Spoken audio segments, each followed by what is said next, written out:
April 1816. The rain fell in sheets against the tall windows of the legal offices in Lincoln's Inn Fields, each droplet racing down the glass like tears that Vivian Louisa Sutton refused to shed. Inside the wood-panelled chamber, the air smelled of beeswax, old leather, and the particular mustiness that clung to documents deciding human fates. She sat very straight in her chair, her gloved hands folded in her lap with such force that her knuckles showed white through the thin kid leather. Across the mahogany table, Dominic Nathaniel Harcourt, Earl of Windridge, studied a contract with the same detached efficiency he might apply to reviewing crop yields from his tenant farms. At 33, he possessed the kind of austere handsomeness that discouraged intimacy. Dark hair showed a striking contrast of darkness, broken by silver threads at the temples, sharp cheekbones, and eyes the color of winter slate that revealed nothing of the thoughts behind them. When he finally looked up from the papers, his gaze settled on Vivian with clinical assessment. £8,000, he said, his voice carrying the cultured accent of generations of privilege. Sufficient to clear your late father's debts of honor, provide modest dowries for your 3 younger sisters, and purchase a property in Bath for your mother's lifetime use. In exchange, you become Countess of Windridge, manage my households, provide the requisite heir, and fulfill the social obligations of your station. If stories of marriages born from desperation, yet transformed by unexpected devotion, move your heart, subscribe now and join us on this journey. You won't want to miss what happens next. Vivian felt her aunt's hand tighten warningly on her shoulder. Mrs. Helena Ashcroft had accompanied her niece to this meeting, the only chaperone appropriate for such delicate negotiations. The older woman's presence provided respectability but no comfort. No one could make this choice easier. Lord Windridge, Vivian said, pleased that her voice emerged steady despite the tremor in her chest. I must inquire as to the nature of, that is to say, the expectations of this arrangement. Speak plainly, Miss Sutton. He set down the document with deliberate precision. This is a business transaction. I require a competent duchess and heirs. You require salvation from financial ruin and social disgrace. I shall be forthright with you, since deception serves neither of us.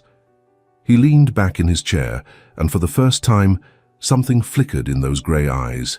Pain, perhaps, or merely the shadow of it. I married once for love, Dominic continued, his tone cooling further if such a thing were possible. My wife Catherine died 5 years ago in childbed. The babe perished with her. That capacity for romantic sentiment died in this room with them. I do not offer you affection, Miss Sutton. I offer security, respectability, and the considerable advantages of my name and fortune. If you harbor expectations of a love match, I advise you to refuse this arrangement now and seek your fortune elsewhere. The words landed like blows. Vivian had known, of course, that this marriage was born of necessity rather than affection. Her father's gambling debts, discovered only after his sudden death from apoplexy 3 months prior, had destroyed any hope of conventional courtship. The Baron's daughter, once considered a respectable if not brilliant match, had become a sadly compromised commodity overnight. Her mother had taken to her bed with nervous exhaustion.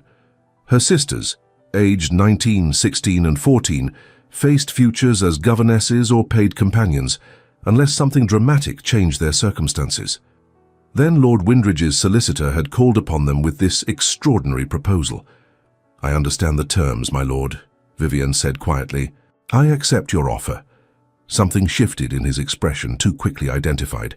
Satisfaction, perhaps, at a negotiation concluded successfully. The wedding shall take place 3 days hence at St. George's in Hanover Square. A small ceremony. My solicitor will deliver the funds to settle your father's debts immediately following the vows. Your family may remove to Bath within the month. 3 days? Mrs. Ashcroft gasped. My lord, surely a longer engagement would be more appropriate. Appropriate for whom? Dominic rose, his considerable height suddenly dominating the small office. Miss Sutton's situation deteriorates daily. Every week that passes, another creditor appears with claims against the estate. Another scandal sheet prints speculation about the Baron's ruin. Speed serves her interests, not mine. I gain nothing from delay. He was correct, of course. Brutally, calculatedly correct. Vivian stood as well, forcing herself to meet his gaze directly. If she was to be sold like an animal at the auctioneer's block, she would at least maintain her dignity throughout the transaction. 3 days is quite sufficient, Lord Windridge. I shall present myself at St. George's at the appointed hour. For a moment, their eyes locked. In that instant, Vivian saw something beneath his icy composure. Exhaustion, perhaps, or recognition of a fellow survivor forced to make impossible choices. Then he blinked, and the moment passed. "Turn till Thursday then, Miss Sutton." He bowed with perfect correctness and departed, leaving behind only the faint scent of bergamot and the echo of footsteps on marble. Mrs. Ashcroft gathered Vivian into her arms as the door closed. "Oh, my dear girl, are you certain? There might yet be another way." But Vivian knew better. She had studied their accounts obsessively since her father's death. She understood mathematics, which was more than could be said for her poor mother, who had never troubled herself with such vulgar matters. £8,000 would save them. Marriage to the Earl of Windridge, cold though he might be, would restore their name. Her sisters could make respectable matches. Her mother could live in dignity rather than die slowly in debtor's prison. "There is no other way, Aunt Helena." She stepped back, squaring her shoulders. "And I shall make the best of this arrangement. The Earl requires efficiency. I shall be the most efficient countess in all of England." It was a pretty speech. She almost believed it herself. The wedding took place on a grey Thursday morning under skies that wept continuous rain. Vivian wore her mother's wedding dress, altered hastily to fit her taller frame. The ivory silk, yellowed slightly with age, hung elegantly on her slender figure. Her dark blonde hair had been dressed in a simple style, with orange blossoms that her aunt had insisted upon, despite Vivian's protests about frivolous expense. "Every bride deserves flowers," Mrs. Ashcroft had said firmly, "even in such circumstances." Especially in such circumstances, Vivian thought, as she stood in the vestibule of St. George's, listening to the organ's solemn notes echo through the sanctuary. Her mother sat in the front pew, pale and trembling, supported by Vivian's sisters. A handful of relatives filled the other seats, their expressions ranging from pity to poorly concealed satisfaction at witnessing a proud family brought low. Lord Windridge's side of the church held even fewer occupants, an elderly gentleman who was introduced as his uncle, Lord Frederick Harcourt. A middle-aged woman identified as his cousin, Lady Margaret Northfield, and one other person, a woman perhaps 5 years older than Vivian, whose ice-blue gaze held unmistakable hostility. "Lady Constance Fairfax," Mrs. Ashcroft whispered, following Vivian's gaze. "The Earl's cousin. There was some expectation, I believe, that he might offer for her, after a suitable mourning period for his late wife. This marriage has disappointed certain hopes." Vivian filed that information away. One more complication in an already complicated situation. The ceremony proceeded with mechanical efficiency. Dominic spoke his vows in a clear, firm voice that carried no hint of emotion. When the rector instructed him to place the ring upon his bride's finger, his hands were steady and cool. Vivian managed her own responses without faltering, though her voice emerged barely above a whisper. "I now pronounce you man and wife." The words echoed through the church like a judge's sentence. Dominic turned to her, his expression unreadable, and pressed a brief, chaste kiss to her cheek. The touch lasted less than 3 seconds, yet Vivian felt a shock of heat from the contact. They were married. The wedding breakfast at the Earl's townhouse in Grosvenor Square was a subdued affair. Vivian sat at one end of the long dining table in the breakfast room, Dominic at the other, with their sparse assembly of guests arranged between them. Conversation remained stiffly polite. Lord Frederick attempted several jovial comments that fell flat. Lady Margaret discussed the weather with determined cheerfulness. Lady Constance said nothing at all, merely watched Vivian with those cold blue eyes. When the ordeal finally concluded and the guests departed, Dominic summoned Vivian to his study. The room reflected its owner perfectly, everything arranged with precise order. Books lined the walls in alphabetical sequence, papers stacked neatly on the massive desk. Not a single object out of place. Even the fire in the hearth burned with geometric precision. "Your quarters are in the East Wing," Dominic said without preamble. Mrs. Crawford, the housekeeper, will show you the Countess's apartments. They have been closed since my first wife's death. I trust you will find them adequate." "I am certain they shall be more than adequate, my lord. We dine at 7 o'clock. Unless I notify you otherwise, we shall take our meals together. It would not do for the servants to report discord between us." "Of course not." He studied her for a moment, and she wondered what he saw. A desperate girl sold into matrimony. A fortune hunter who had somehow managed to snare an earl despite her family's ruin. Or simply a necessary acquisition, like a new carriage or a promising racehorse. "I shall be in my study most evenings," Dominic continued. "I have parliamentary duties that require significant correspondence. You are free to occupy yourself as you see fit. The library is at your disposal. The pianoforte, should you use it, is regularly maintained. The gardens, once spring arrives properly, are extensive." "Thank you, my lord." "You need not thank me for what is already yours by right as mistress of this house." He turned back to his desk, clearly dismissing her. Then, as she reached the door, he spoke again. "Miss Sutton. That is, Lady Windridge." She paused, one hand on the doorframe. "I realize this arrangement is not what either of us would have chosen under different circumstances. But we have made this choice, and we must live with its consequences. I give you my word that I shall treat you with respect and provide for your material needs generously. I expect the same courtesy in return, along with competent management of my households and discretion in all matters concerning our private affairs. You have my word, my lord." "Very well." He picked up his pen. "Mrs. Crawford is waiting in the hall to escort you to your rooms." Dismissed, Vivian left the study and followed the severe-looking housekeeper through corridors that seemed to stretch endlessly. The Countess's apartments, when they finally reached them, took her breath away despite her determination to remain unmoved. The sitting room faced south, with tall windows overlooking the gardens, delicate furniture in the French style, upholstered in rose silk that had faded slightly with time. Watercolors of the countryside hung on walls painted a soft cream. A writing desk positioned to catch the morning light, books on shelves near the fireplace. The bedroom beyond held an enormous four-poster bed with rose damask curtains. A dressing room adjoined it, followed by a smaller chamber that Mrs. Crawford identified as the Countess's private dressing room. "His lordship's apartments are in the west wing," the housekeeper said, her tone carefully neutral.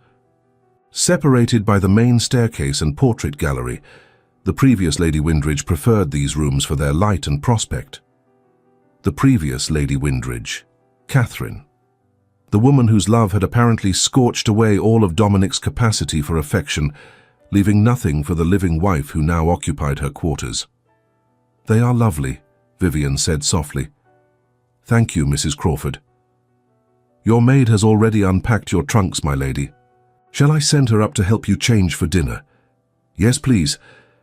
Alone at last, Vivienne sank into a chair near the window and allowed herself finally to feel the full weight of what she had done. She was married, a countess, mistress of a great house and considerable fortune, and utterly devastatingly alone in ways she had never imagined possible. Sorrow settled over Vivienne like a shroud in the months that followed. She had hoped that competence and diligence might earn a sliver of connection, yet every polite interaction with her husband reaffirmed the icy distance. Once she had tried to share an amusing anecdote she had read in a novel, only to be met with Dominic's polite but definite redirection to a matter of estate accounts, extinguishing the flicker of personal hope entirely. She accepted the grim truth that she had bought her family's safety at the cost of her own companionship. The days that followed established a pattern that would define the next 6 months of Vivian's marriage. She and Dominic dined together each evening at opposite ends of a table designed to seat 24. Conversation remained scrupulously polite and focused entirely on household matters or neutral topics like weather and politics. He inquired about her comfort. She reported on her meetings with Mrs. Crawford regarding domestic arrangements. They discussed menus, guest lists for required social events, and repairs needed at one of his country estates. They never discussed anything personal. They never touched except during the most formal occasions when society demanded it. They certainly never approached the subject of heirs, though Vivian understood that eventually the primary purpose of their union must be addressed. During the days, Vivian threw herself into learning her new role. She reviewed household accounts with Mrs. Crawford, surprised to discover she had a natural aptitude for management. She planned menus with the cook, negotiated with tradesmen, oversaw repairs to the townhouse's aging plumbing system.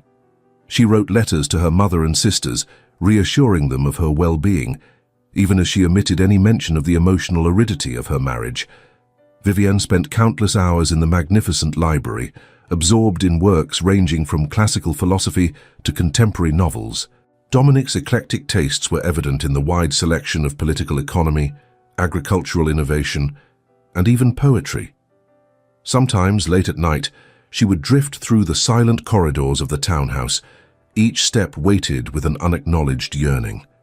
She imagined what it would be like if Dominic smiled at her, sought her company for pleasure rather than duty, or looked at her with even a fraction of the devotion he must have shown Catherine. But these were foolish thoughts, indulgences she could not afford. She had made her bargain, she would honor it. In June, the height of the season, they received an invitation to the Duchess of Richmond's annual ball, one of the most exclusive events in London society. Attendance was mandatory for anyone of consequence, and as the new Countess of Windridge, Vivian's debut at such a grand affair would be scrutinized mercilessly. She ordered a gown from Madame Dubois, the finest modiste in London, pale blue silk that brought out the color of her eyes, with delicate embroidery in silver thread across the bodice. When she descended the stairs on the evening of the ball, she caught a glimpse of something in Dominic's expression before he schooled his features back to neutrality. Appreciation, perhaps, or merely satisfaction that his countess presented appropriately. The Duchess's ballroom in Belgrave Square blazed with the light of 1,000 candles. Vivian had attended balls before her father's death, of course, but nothing of this magnitude. The cream of society packed the glittering space. Jewels worth fortunes adorned throats and wrists. The orchestra played from a raised dais while couples whirled across the floor in perfect synchronization. Dominic led her through the receiving line with cool efficiency, introducing her to various dignitaries and making appropriate small talk. To any observer, they must have appeared a perfectly matched couple. No one could see the vast emotional distance that separated them even as his hand rested formally at her waist. The evening proceeded smoothly for the first hour. Vivian danced the obligatory first dance with Dominic, then accepted partners for subsequent sets with gentlemen he indicated were politically useful connections. She conversed intelligently about neutral topics. She smiled until her cheeks ached. She played her role impeccably. Then, during an interval when Dominic had been drawn away to discuss some parliamentary matter with the Duke of Marlow, Lady Constance Fairfax approached. The Earl's cousin had dressed in emerald green that matched her calculating eyes. Diamonds glittered at her throat, a parure that Vivian recognized from miniature portraits in the Windridge Portrait Gallery as having belonged to the previous countess. Dominic must have given them to Constance. The thought stung more than it should. "Lady Windridge," Constance said, her voice pitched to carry to the group of matrons nearby. "How fortuitous to encounter you without your husband hovering protectively. One would almost think he fears leaving you unchaperoned." "Lady Constance," Vivian kept her tone pleasant. "I trust you are enjoying the evening?" "Immensely. Though I confess to some curiosity about your marriage. It was all so sudden, was it not? Barely 3 months between your father's unfortunate death and your wedding to Dominic." The use of his Christian name was deliberate, emphasizing an intimacy that excluded Vivian. Several of the nearby ladies leaned closer, sensing drama. "The Earl and I saw no reason to delay once we had reached an understanding," Vivian replied carefully. "An understanding?" Constance's laugh tinkled like breaking glass. "How delicately you phrase it.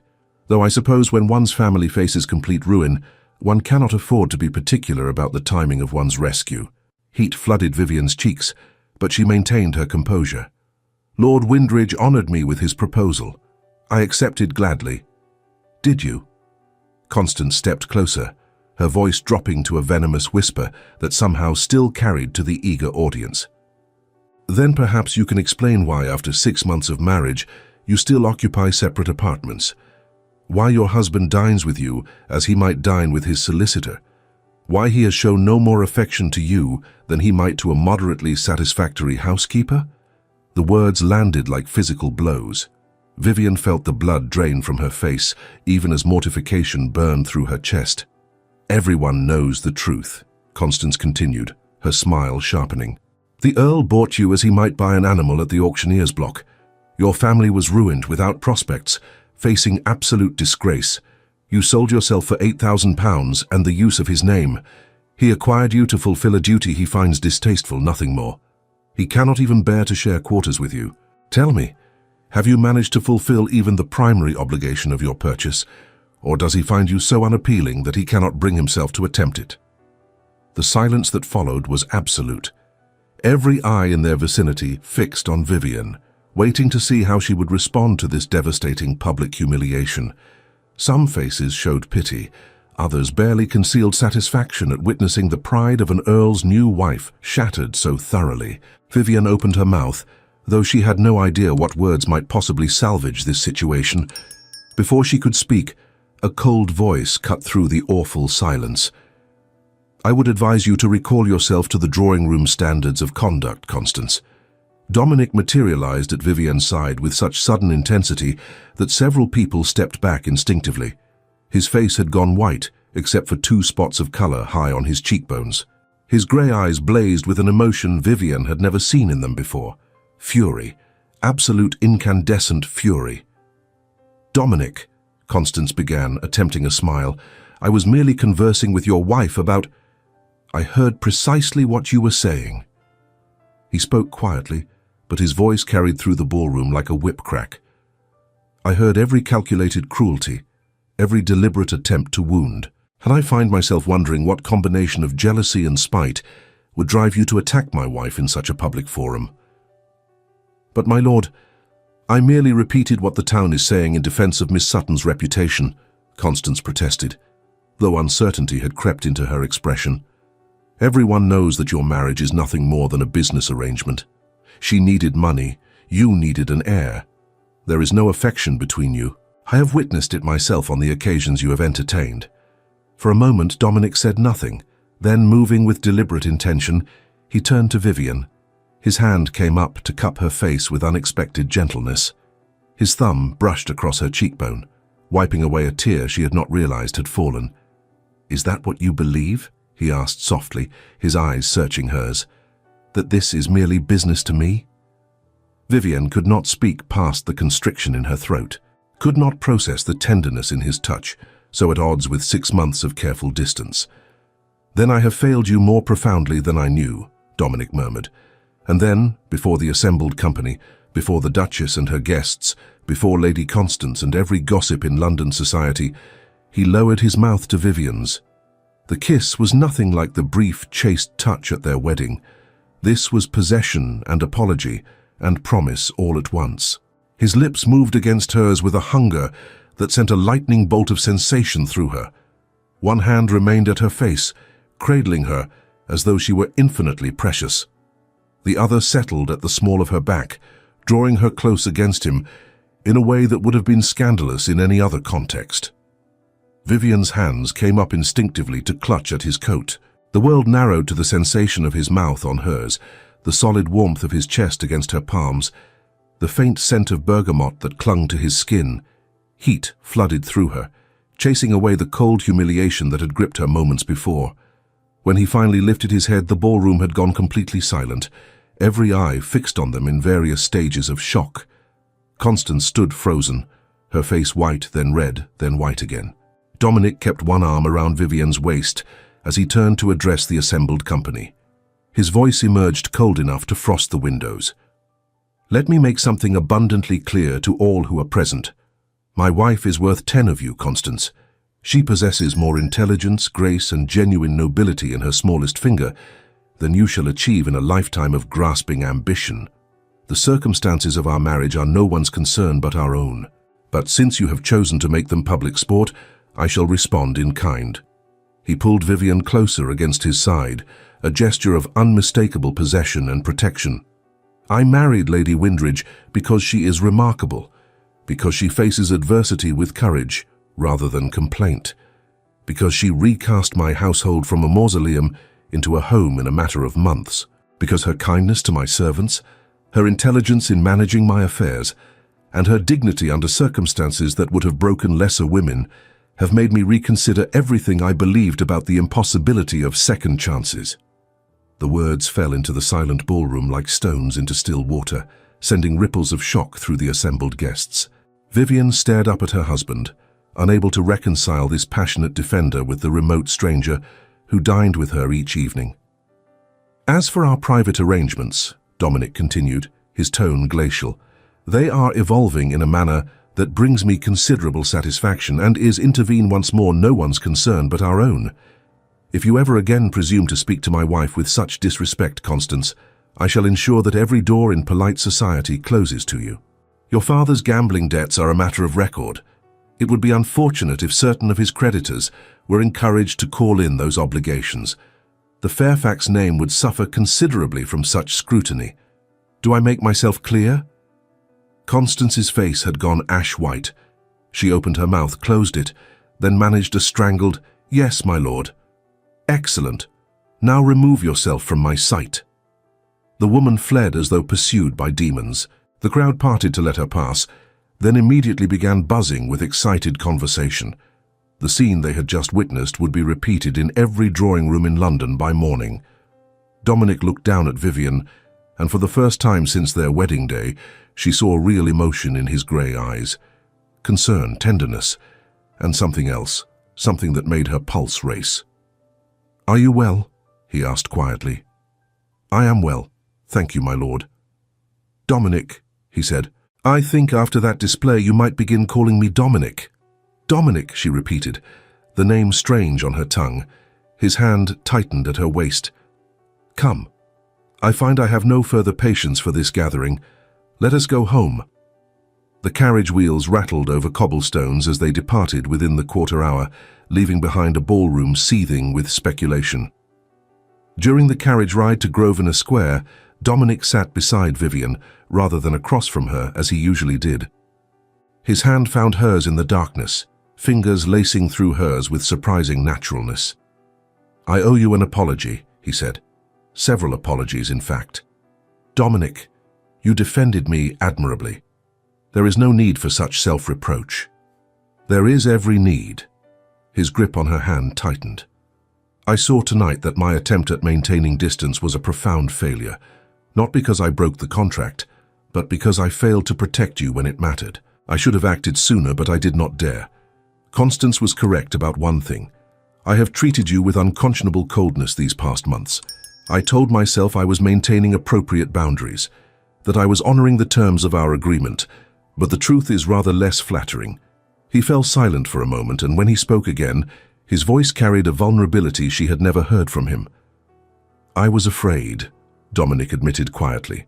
"When Catherine died, the immense pain fixed itself to my heart like a sheet of ice, and I swore I would never allow myself to become that vulnerable again. I would do my duty, marry appropriately, produce an heir, but I would not permit emotional attachment. It seemed the safest course. And then?" Vivienne prompted when he paused. "And then I found myself living with a woman whose courage humbled me daily, who faced her circumstances with dignity rather than bitterness, who brought warmth and efficiency to a house that had been cold for 5 years, who smiled at my servants and remembered their names and showed them kindness that they had not received since Catherine's death."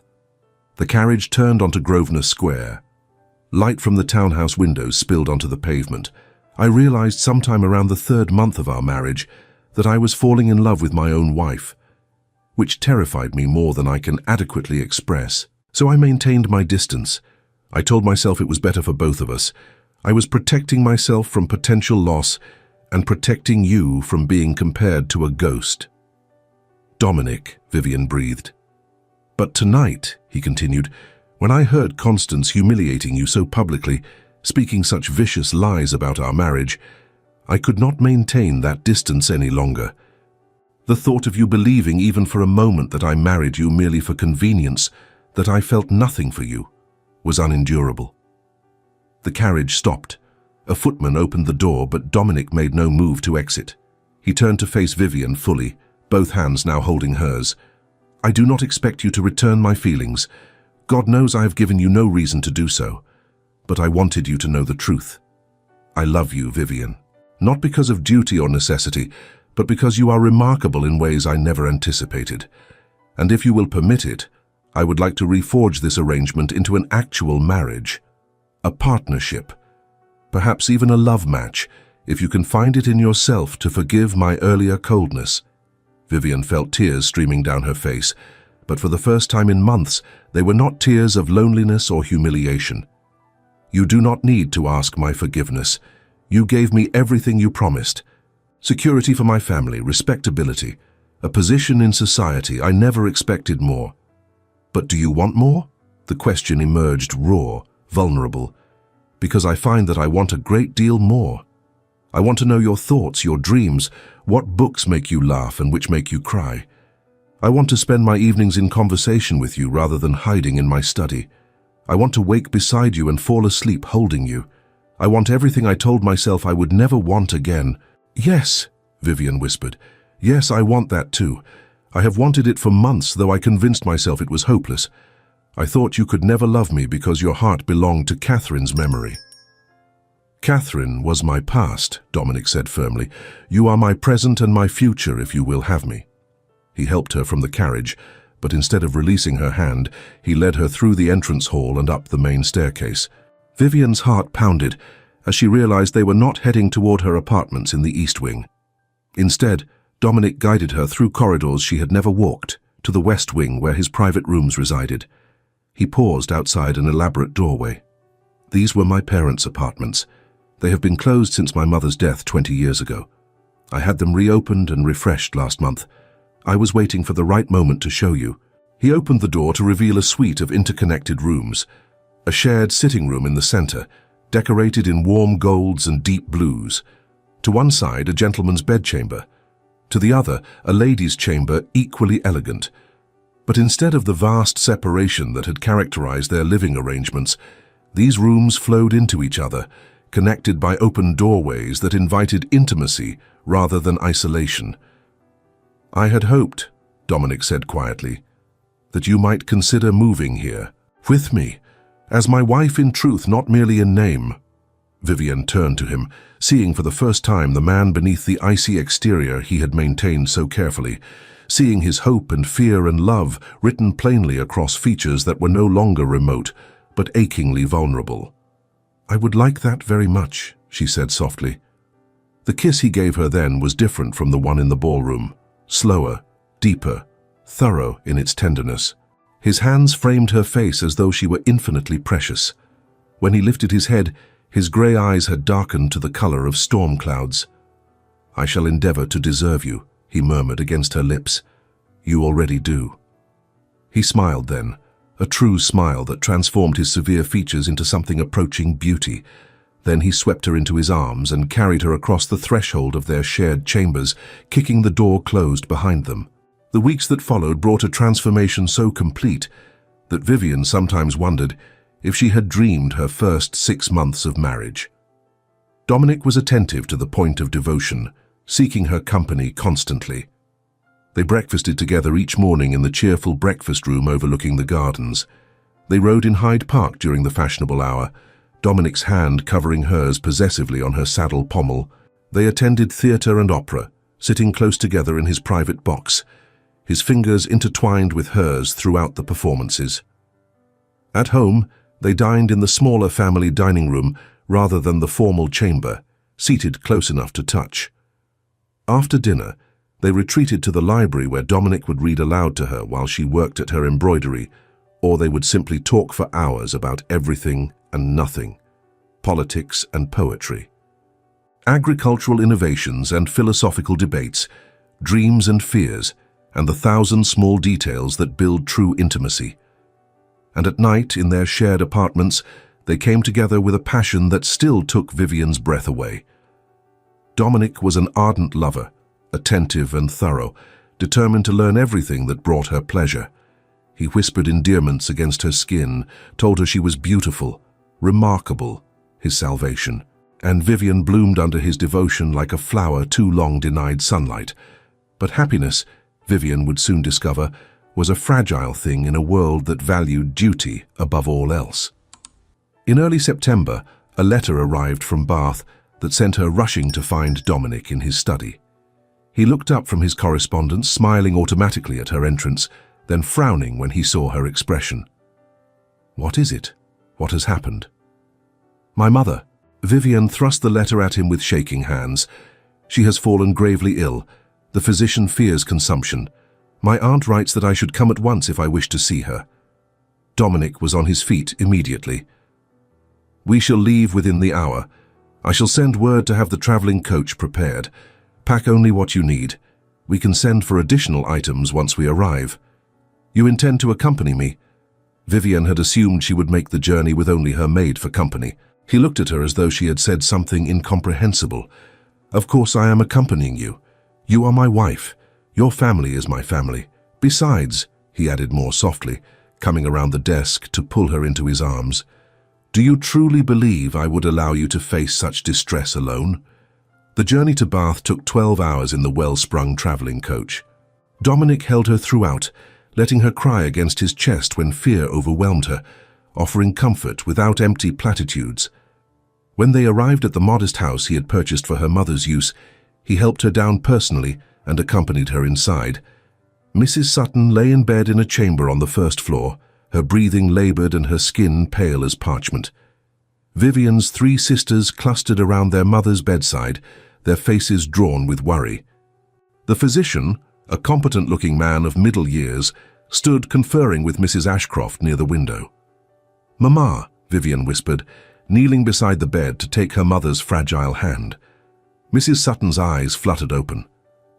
"Vivian, my darling girl, you came." "Of course I came." Vivian brushed a strand of grey hair from her mother's forehead. "I am here now. Everything will be well." But even as she spoke the reassuring words, she saw the doubt in her mother's eyes. The same doubt she felt in her own heart. The physician approached Dominic, speaking in low tones. Vivian caught fragments of the conversation: inflammation of the lungs, significant fever, weakness that suggested the disease had progressed considerably before revealing itself, cautious optimism if the fever could be managed, but the next 72 hours would be critical. Dominic listened with the same intense focus he applied to parliamentary debates, asking precise questions about treatment and prognosis. Then he turned to the assembled family. "I shall engage a nurse to assist with Mrs. Sutton's care," he announced, "the finest available in Bath. Additionally, I shall write to my personal physician in London requesting his immediate attendance. If there are any other measures that might improve her comfort or chances of recovery, they shall be implemented without delay." "My lord," Mrs. Ashcroft said, her voice thick with gratitude, "you are most generous. I am doing what any son-in-law would do for his wife's mother." His gaze found Vivian's across the crowded room, and the love in his eyes was unmistakable. What any man would do for the family of the woman he cherishes. The vigil that followed tested them all. Dominic proved himself extraordinary in ways Vivian had never imagined. He cancelled his parliamentary commitments without hesitation, sending word to London that family matters required his presence in Bath. He arranged for a rotation of nurses so that Mrs. Sutton was never left unattended. He consulted with physicians daily, seeking second and third opinions on treatment approaches. But more than these practical measures, he simply stayed. He sat with Vivian through long nights at her mother's bedside, his solid presence a comfort when fear threatened to overwhelm her. He entertained her younger sisters with stories and card games when their anxiety grew too great, giving them respite from the oppressive atmosphere of the sick room. He dealt with servants and tradesmen and the thousand small details that might have been neglected in the crisis. On the third night, when Mrs. Sutton's fever spiked dangerously, and the physician gravely shook his head, Dominic found Vivian sobbing in the garden behind the house. Without a word, he gathered her into his arms and let her break against his chest. "I cannot bear the prospect of her passing," Vivian wept. "Not now. Not when everything else has finally become right. It is too cruel." "Life is often cruel," Dominic said quietly. His hand smoothed her hair with painstaking care. I learned that lesson when Catherine died. I learned it again watching my mother waste away from the same disease that now threatens yours. But I also learned that we endure, we survive, and those we love continue to shape us even after they are gone. I do not want to survive her loss. I want her to recover. I know, darling, I know. He held her tighter, and she realized he was trembling slightly. When Catherine died, I wanted to die with her. The pain was so immense I could not imagine bearing it. But time passed, and I survived, though I would not call what I did living. I merely existed, going through motions, fulfilling duties, feeling nothing. He pulled back enough to look into her eyes, his own suspiciously bright in the moonlight. Then you came into my life, and you taught me that surviving is not the same as living. You taught me to feel again, to hope, to love.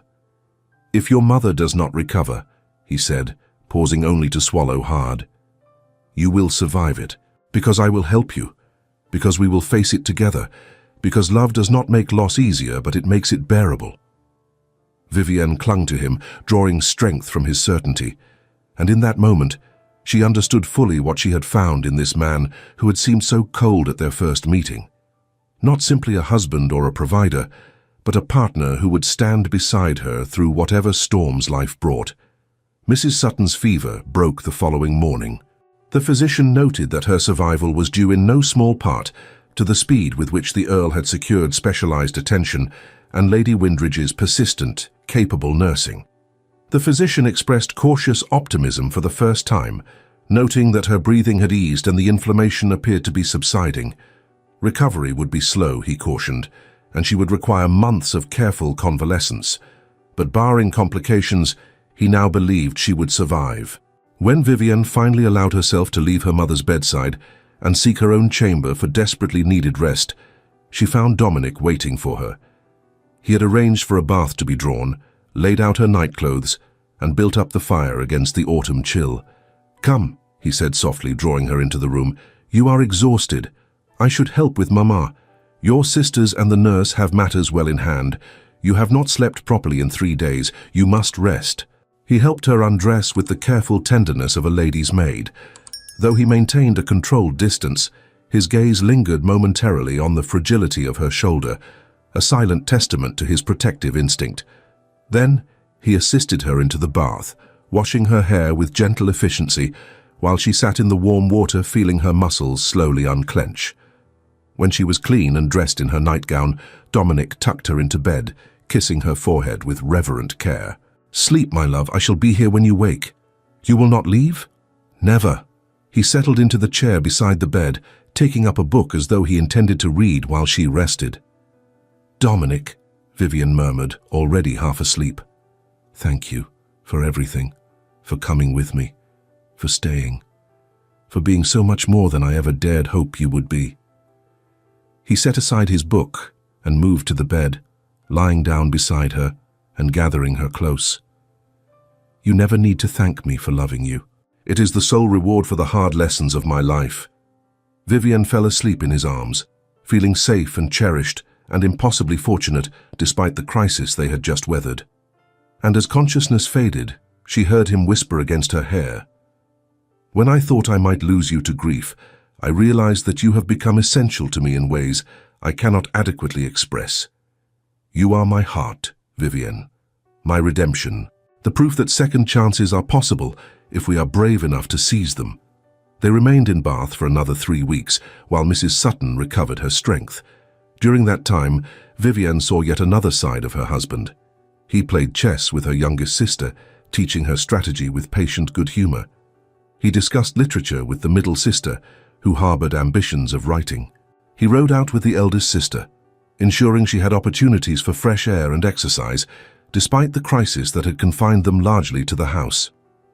"He is wonderful with them," Mrs. Ashcroft observed one afternoon, watching Dominic lead Vivienne's sisters in an enthusiastic game of charades in the drawing room. "Nothing at all like the cold man I met in that solicitor's office." "He was never truly cold," Vivienne said softly, "merely wounded. Love has a way of healing even the deepest injuries if we allow it. When they finally returned to London in October, something fundamental had shifted between them. The last vestiges of formality had been stripped away during those intense days in Bath. Dominic no longer retreated behind walls of reserve. Vivienne no longer questioned whether his affection was genuine. They settled into married life with a contentment that seemed almost miraculous given the coldness of their beginning. Dominic returned to his parliamentary duties, but now he discussed his work with Vivienne each evening, valuing her opinions on complex political matters. She resumed her management of their households, but with Dominic actively involved, making decisions together rather than maintaining separate spheres. In November, Vivienne realized she had missed her monthly courses. Then December brought morning sickness and a fatigue that no amount of rest seemed to cure. When the physician confirmed her suspicions, she could barely contain her joy. She waited until dinner that evening to tell Dominic, wanting the moment to be perfect. They dined in their private sitting room, a custom they had adopted after Bath. Vivienne watched him over the rim of her wineglass, which she had barely touched, and wondered how to find the words for news so momentous. "You are smiling at me rather mysteriously," Dominic observed, setting down his fork. "Should I be concerned? That depends on how you feel about becoming a father in approximately 7 months." For a moment, he simply stared at her. Then his face transformed, joy breaking across his features like sunrise. He was around the table in seconds, pulling her up into his arms and spinning her in a circle, before remembering himself and setting her down with exaggerated care. "Are you certain? When did you know? Are you well? Should you be out of bed?" His rapid-fire questions made her laugh. "I am certain. I have known for perhaps a week, but wanted confirmation from the physician before I told you. I am perfectly well, merely tired and occasionally queasy in the mornings. And no, I need not remain in bed. Women have been bearing children for millennia without such restrictions. But you are not merely any woman. You are my wife, carrying my child. Surely some extraordinary precautions are warranted. The only precaution I require is your continued love and presence." She cupped his face in her hands, marveling at how completely this man had captured her heart. "Are you happy about this, Dominic? Truly? Happy?" He laughed, a sound of pure joy. "Vivienne, you have given me everything I thought I had lost forever. Love, hope, purpose beyond mere duty, and now a child to carry forward the legacy we are building together. How could I be anything but overwhelmingly, devastatingly happy?" He kissed her then, tender and thorough, his hands settling protectively over her still flat stomach. When he lifted his head, his eyes were suspiciously bright. "I want to tell everyone," he said. "I want to shout it from the rooftops. I want every person in London to know that the woman who possesses more courage than any other has agreed to bear my child." Vivienne laughed at his enthusiasm. "Perhaps we might begin with a more conventional announcement." As December progressed and news of Vivienne's condition spread through society, invitations flooded in from families eager to curry favor with the Earl and his unexpectedly beloved Countess. The transformation of their marriage from apparent business arrangement to obvious love match had been the talk of the season following Dominic's dramatic defense of Vivienne at the Duchess's ball. Now the impending arrival of an heir only intensified interest in their affairs. The Duchess of Richmond extended a particularly gracious invitation to her annual Christmas ball, scheduled for the 15th of December. Vivienne initially demurred, preferring to avoid large gatherings given her condition, but Dominic convinced her that one final social appearance before she retired to the country for her confinement would silence any lingering gossip about the state of their marriage. "Besides," he said with a wicked smile, "it will provide an opportunity to demonstrate precisely how devoted I am to my wife in the very ballroom where Constance attempted to humiliate you. A certain poetic justice in that, I think." So Vivienne ordered a new gown from Madame Dubois, a confection in deep crimson silk with gold embroidery that accommodated her slightly thickening waistline while emphasizing her décolletage. When she descended the stairs on the evening of the ball, Dominic's expression made her feel beautiful beyond measure. "You are stunning," he said simply, offering his arm. "Every man present will envy me tonight." "And every woman will envy me," Vivian countered. "It is not every wife whose husband looks at her the way you are looking at me now." The Duchess's ballroom looked even more spectacular than Vivian remembered from that fateful night 6 months prior. Evergreen garlands draped every surface, intertwined with gold ribbon and tiny candles that cast dancing light across the assembled guests. The orchestra played Christmas carols interspersed with waltzes and country dances. Champagne flowed freely, and the air buzzed with the excited chatter of society at its most festive. As before, heads turned when Vivian and Dominic entered. But this time the whispers carried notes of admiration rather than speculation. The transformation of the distant Earl into a devoted husband had become legendary. Matrons pointed them out to their daughters as an example of what marriage could be. Gentlemen studied Dominic with grudging respect for having secured both duty and affection in his choice of bride. They made their way through the receiving line, Dominic's hand resting possessively at Vivian's waist in a gesture that communicated his devotion without words. The Duchess greeted them warmly, congratulating Vivian on her condition with genuine pleasure. "It does my heart good to see young people find happiness," the elderly woman said, patting Vivian's hand. "Your marriage began under such unfortunate circumstances. That you have transformed it into something beautiful speaks well of you both." As they moved into the ballroom proper, Vivian caught sight of Lady Constance Fairfax standing near the terrace doors. The woman looked diminished somehow, her beauty intact but her confidence shattered.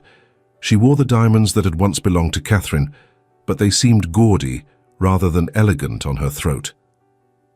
When her gaze met Vivian's, she looked away quickly, colour rising in her cheeks. "Shall I acknowledge her?" Vivian asked Dominic quietly. "It seems cruel to ignore her entirely. You are far more generous than she deserves." But he guided Vivian in Constance's direction nevertheless. The woman straightened as they approached, her expression wary. "Lady Constance," Vivian said pleasantly, "how lovely you look this evening." Constance blinked, clearly not expecting civility. "Lady Windridge. Lord Windridge. I am glad to see you both in such fine health." An awkward silence fell.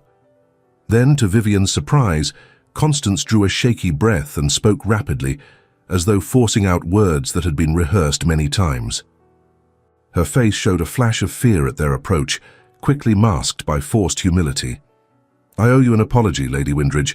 My behavior at the last ball was unconscionable. I allowed jealousy and disappointed expectations to drive me to cruelty. You did nothing to deserve my viciousness. I have thought often of that evening with great shame. I do not expect forgiveness, but I wanted you to know that I am sincerely sorry for the pain I caused you." The apology, unexpected and apparently genuine, took Vivian off guard. She felt Dominic tense beside her, clearly prepared to act instantly in her defense if necessary. But looking at Constance's face, seeing real regret there, Vivian found she had no taste for continued enmity. "I accept your apology, Lady Constance, and I hope that you will find happiness in your own right rather than measuring your success against the circumstances of others." Tears glittered in Constance's eyes. She curtsied deeply, clearly overcome, then retreated into the crowd before Vivian could say anything more. "You are remarkable," Dominic murmured, pulling Vivian close. "She does not deserve your forgiveness." "Perhaps not. But I deserve the peace that comes from extending it anyway." She smiled up at him. "Besides, I am far too happy to harbor grudges. I have everything I could possibly want." "Everything?" He raised an eyebrow. "I can think of one thing you do not yet have." "What is that?" "A dance with your husband." The orchestra began a waltz and Dominic led her onto the floor. As they moved together in perfect synchronization, Vivian marveled at how completely her life had recast. 8 months ago, she had stood in a solicitor's office and agreed to marry a stranger out of desperation. She had expected at best a marriage of convenience, at worst a lifetime of lonely coexistence. Instead, she had found love. Real, deep, reforged love that had changed them both. Dominic pulled her fractionally closer than propriety strictly allowed, his grey eyes warm as they gazed down at her. "What are you thinking about with such intensity?" "I am thinking that I was wrong about many things," Vivian said softly. I thought I was sacrificing my happiness to save my family. I thought our marriage would be cold and empty. I thought you were incapable of love because grief had closed your heart. And now? Now I know that sometimes the greatest blessings come wrapped in the most unlikely packages, that love can grow in the most barren soil if we nurture it with patience and courage, that you are the finest man I have ever known, and I am extraordinarily fortunate to be your wife. Vivienne. His voice caught on her name. You have given me back my life. Before you, I was merely existing, going through motions, feeling nothing. You taught me to live again, to hope, to believe that joy is possible even after devastating loss. They continued dancing as snow began to fall outside the tall windows, each soft flake a sharp white contrast to the fire of feeling between them. Other couples swirled around them, but Vivienne was aware only of Dominic, of the strength in his arms, the love in his eyes, the certainty that whatever challenges the future brought, they would face them together. When the dance ended, Dominic kept his arms around her for a moment longer than necessary. Then he bent close to whisper in her ear. The contract I signed 8 months ago specified that you would provide me with an heir. But you have given me infinitely more than that. You have given me everything that matters: love, partnership, a reason to greet each morning with gratitude rather than resignation. You are my heart, Vivienne, my salvation, my impossible, improbable miracle. And you are mine, she whispered back, her hand settling over the place where their child grew. The contract brought us together, but love reforged us both into something neither of us could have anticipated. They left the ball shortly after midnight, eager to return to the privacy of their home. As their carriage traveled through snow-covered streets, Vivienne rested her head on Dominic's shoulder and reflected on the extraordinary journey that had brought them to this moment. She had entered marriage expecting nothing. She had received everything. In the spring, their daughter would be born, a healthy child with her mother's blue eyes and her father's dark hair. They would name her Catherine Vivienne, honoring both the past and the present. And as Dominic held his wife and newborn daughter in the sunlit bedchamber of Windridge Hall, he would understand fully that love does not diminish when shared, but multiplies beyond measure. But that spring morning remained months away. For now, on this snowy December night, Vivienne and Dominic simply held each other in the darkness of their carriage, grateful beyond words for the love they had found against all odds. The contract had specified terms of business, but life had delivered something far more valuable, a partnership built on mutual respect, tested by adversity, and strengthened by the choice to love courageously despite fear and past wounds. "What are you thinking now?" Dominic asked, his lips brushing her temple. "I'm thinking that sometimes the universe knows better than we do what we need. I needed a husband. You needed a wife and heir. But what we both truly needed was each other. Not for practical purposes, but for healing, for growth, for love." Beautifully said. His arms tightened around her. "Though I would add one thing." "What is that?" "That contract we signed was the worst business decision I ever made and the best choice of my life. I paid £8,000 for a countess. I received an invaluable prize beyond measure." Vivienne turned her face up to his, and in the dim light filtering through the carriage windows, she saw everything she needed to know written in his expression. Love, devotion, gratitude for second chances neither of them had believed possible. "Take me home, Dominic," she whispered. "To our home, our life, our future. Always, my love, always." And as the carriage carried them through falling snow toward the warmth of Grosvenor Square, Vivienne Louisa Harcourt, Countess of Windridge, knew with absolute certainty that she had found exactly what she had stopped believing existed. Not a marriage of convenience or duty or desperate necessity, but a love match that would endure all the years ahead, growing stronger with each season that passed. Thank you so much for staying with us until the end of Vivienne and Dominic's journey. If this story of love growing from the coldest beginnings touched your heart, please like, subscribe, and share with someone who believes in second chances and the transformative power of choosing love courageously. Your support helps us continue creating stories of hope, redemption, and the extraordinary possibilities hidden in life's most unlikely moments.